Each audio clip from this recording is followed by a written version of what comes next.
অনুরাগের ছোঁয়া ধারাবাহিকের নতুন পর্বে দেখা যায় যে অর্জুন আর দীপার মাঝে যখন একটা বোঝাপড়া হচ্ছে, ঠিক সেই সময় অন্যদিকে সূর্য আর ইরার মধ্যে চলছে বিতর্ক। তবে এই মায়াবী জালে জড়াতে চায় সূর্যকে।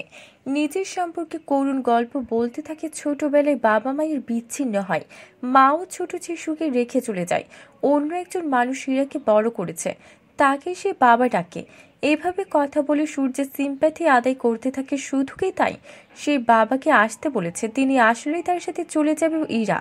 সূর্য মোটামুটি দুর্বল হয়ে গেছে, কিন্তু চেম্বারে ফেরার পরে ফোনটা রেখে বাইরে এসেছে ইরা। সূর্য একটা রোগী দেখছে, এমন সময় ইরার ফোনে বারবার একটা কল আসছে।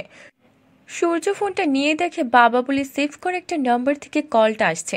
এইভাবে বারবার কল আসায় ফোনটা নিয়ে বাইরে এসে সূর্য দেখতে পায় ইরা অন্য একটা ফোনে কার সাথে কথা বলে যাচ্ছে। সূর্যকে দেখে কথা বলা বন্ধ করে দিয়ে ইরা বলে, বাবার সাথে কথা বলছিলাম। সূর্য বলে, কিন্তু তোমার বাবা তো তোমার ফোনে যাচ্ছে। ইরা বলে, আসলে ওটা আরেকটা বাবা, আবার না দুটো বাবা। সূর্য মনে মনে সন্দেহ করে এবার ইরাকে। এদিকে তিস্তা কিন্তু ভিক্টরকে জানিয়ে দিল সে দীপার কাছে থাকবে আজ।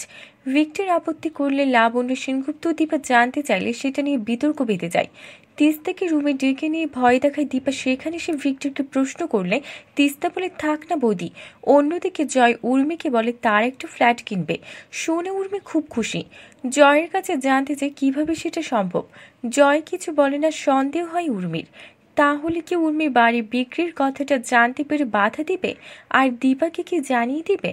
বন্ধুরা, তোমাদের কি মনে হয়? এক্ষুনি একটা লাইক দিও এবং কমেন্ট করে জানিয়ে দাও তোমাদের মতামত। ধন্যবাদ।